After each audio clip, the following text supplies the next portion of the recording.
In this tutorial of industrial instrumentation, we will talk about pressure measurement part 7, and here we will talk about reluctance type pressure transducers. Here we will talk about reluctance pressure transducers, namely linear variable differential transformer, that is LVDT, servo pressure transducer, and piezoelectric pressure transducer. After that, we will talk about pressure transmitter calibration and pressure transmitter maintenance. The reluctance type pressure transmitters are electrical pressure transmitters that give their output in terms of electrical parameters like current or voltage. Here, the reluctance property of elements undergo changes with changes in pressure. There are mainly three types of reluctance type pressure transmitters, and they are linear variable differential transformer, which is also called LVDT. Second is servo pressure transducer, and third is piezoelectric pressure transducer. The linear variable differential transformer device converts linear motion into electrical signals. It consists of a primary winding P and two secondary windings S1 and S2, wound around a cylindrical former side by side having equal number of turns and maintaining a symmetry on either side of the primary winding. A movable core of soft iron is placed parallel to the cylinder former axis, which moves as displacement is produced by a coupled physical parameter, which is pressure in this case. The LVDT is connected to either a diaphragm or a bellow, and elastic changes in these sensors cause positional change in the movable iron core of LVDT. The measurement range is from 250 Pascal to 70 megapascal with sensitivity of 0.35 Pascal. The device operates with AC voltage at a frequency of 50 to 400 Hz. This voltage is supplied to the primary winding, which induces VS1 and VS2 in the secondary windings. The output voltage is VS1 minus VS2. The magnitude of Vs1 minus Vs2 depends on the flux linkage of the two secondary windings. The LVDT has three positions while operating with respect to the former, and they are null position, which is also called the central position, when the movable iron occupies the exact center of the former. The magnetic linkages on either side of the secondary windings are same, and therefore the resulting voltage Vs1 minus Vs2 is equal to 0. The second position is the right of null position, and in this position the iron has moved to the right of the null position, and the S2 secondary winding has higher magnetic linkage than the S1 secondary winding. The resulting Vs1 minus Vs2 is negative and is in phase with S2. The third position is the left of null position, and in this position the iron has moved to the left of the null position, and the S1 secondary winding has higher magnetic linkage than the S2 secondary winding. The resulting Vs1 minus Vs2 is positive and in phase with S1. The device is such calibrated by the magnitude of voltage differences that it indicates the pressure applied. The advantages of the LVDT are that it offers good sensitivity, that is 40 volts per millimeter. It has a rugged construction that can withstand both shock and vibration. The device alignment is easy and very stable. The device resolution is very high, and it suffers from practically no hysteresis, and therefore it has very good repeatability. The limitations of the LVDT are that it has a relatively large core displacement and a big chassis. It picks up stray magnetism and errors are induced in the reading. Temperature has significant effect in its response. Temperature fluctuations cause error. The servo pressure transducer can also be classified as a force balance transducer. It produces electrical signal that is proportional to the applied pressure. The servo transducer is used in industry to measure differential pressure. The servo transducer is connected to a diaphragm with two pressure ports P1 and P2. When the pressure P1 is more than P2, the diaphragm moves down, and the reverse occurs when P2 is more than P1.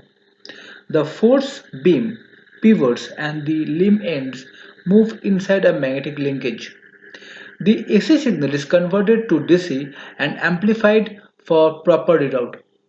An induction motor is activated by the amplifier, which puts back the force beam to its original position. The measurement range is below 500 psi. The device does not respond to high frequency oscillations. The piezoelectric sensors are crystal sensors, and when pressure is applied on these crystals, they undergo deformation, generating a small electrical charge. The crystal is mounted on a diaphragm on which the pressure is actually applied. This electrical charge is measured to determine the applied pressure. The crystal has very rapid response rate and very high sensitivity. The crystals are both mechanically and thermally stable and can withstand high stress with very low leakage. The piezoelectric crystal materials are barium titanate sintered powder, quartz, tourmaline, and Rochelle salt. The pressure measurement range is 0.021 to 100 megapascal with a sensitivity of 0.1 megapascal. The piezoelectric crystal surface has three sets of axes: optical axis, electrical axis, and a mechanical axis, which are at 120 degrees with each other. The mechanical axes are at right angle to the electrical axis. Force or pressure when applied on the crystal surface produces electric charge. The electrical charge produced is called the piezoelectricity, which is very small in magnitude, and therefore an amplifier circuit is used to amplify the charge through readable range. The charge produced is proportional to the pressure applied. The device can respond to frequency as high as 100 kHz. When the force is applied on the pressure port, a potential difference is generated, and this potential difference is measured to determine the applied pressure. There are few parameters which play a vital role for the crystal's application, and they are: first, the angle at which the wafer is cut from the natural quartz crystal; second, plate thickness; third, the plate dimension; and fourth, the means of mounting the crystal. The advantages of the piezoelectric pressure transducer are that it responds to very high frequency, it is self-generating and does not need any external power supply. It is simple to use with good operational range and small device dimension. It has selectable crystal axis to change the direction of operation. The crystal has high mechanical and thermal capacities with high order stress withstanding capability and very low leakage. However, the limitations of the piezoelectric transducer are that it is not suitable for pressure measurement in static conditions. The device requires high impedance cable for electrical interface as it operates with a very small electric charge. The relative humidity has effect on the measurement. With relative humidity above 85% or below 35%, the result gets influenced.